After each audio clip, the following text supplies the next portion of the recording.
Nouveau Figaro Santé, votre magazine santé. Phytothérapie, acupuncture, hypnose, de multiples pratiques non conventionnelles mais progressivement validées par la science méritent une attention particulière. Le Figaro Santé fait le point sur ces thérapies alternatives. Le Figaro Santé, nos solutions pour votre santé, actuellement chez votre marchand de journaux.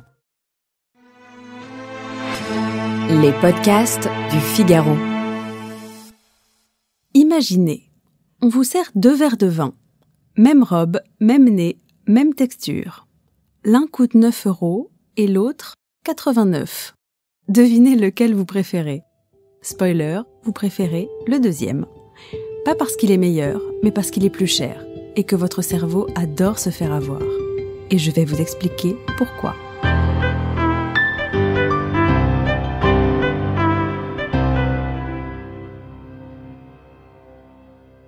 Déjà, commençons par ce que l'on appelle le biais de prix ou quand le cerveau boit avec le portefeuille. En 2008, des chercheurs de Stanford et Caltech ont scanné le cerveau de 20 personnes pendant qu'elles goûtaient le même vin. Sauf qu'on leur faisait croire que certains coûtaient 5 $ et d'autres 45 $. Résultat, les zones du plaisir s'activaient davantage pour les vins prétendument plus chers, même s'il s'agissait exactement du même flacon. Moralité, ce n'est pas votre palais qui juge, mais bien votre banquier imaginaire. Venons-en maintenant aux buveurs d'étiquettes. Certains ne boivent pas un vin, ils boivent une réputation, un nom, un classement 1855, un mythe bordelais de 450 € la bouteille. Pas forcément pour le goût, mais pour ce qu'il représente. Et dans le pire des cas, ils le boivent sans l'ouvrir, prétendant la garder pour une bonne occasion. Mais d'expérience, bonne chance à celle ou celui qui la méritera un jour. Ce snobisme assumé n'est pas qu'un cliché.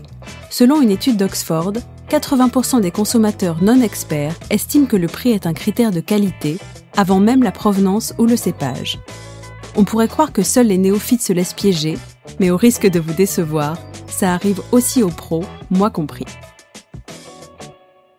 Poursuivons avec l'étonnant syndrome du vin à 14 € qui en vaut 8. C'est le paradoxe du vin. Payer cher peut améliorer votre plaisir, mais payer moyennement cher peut le gâcher. Le vin à 14 € qui en goûte 8 vous paraîtra décevant, alors que le vin à 8 qui en goûte 14 vous semblera miraculeux.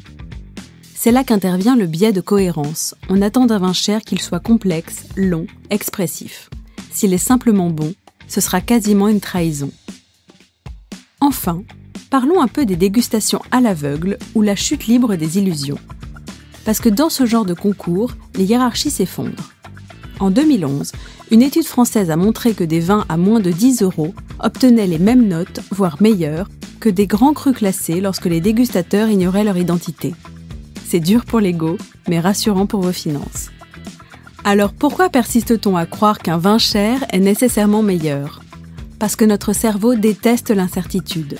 Il préfère avoir tort avec tout le monde que raison tout seul.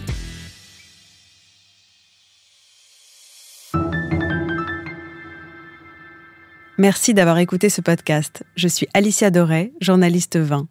Vous pouvez retrouver Parlons Vin sur Figaro Radio, le site du Figaro et toutes les plateformes d'écoute. Si vous avez aimé cet épisode, n'hésitez pas à vous abonner et à donner votre avis. À bientôt.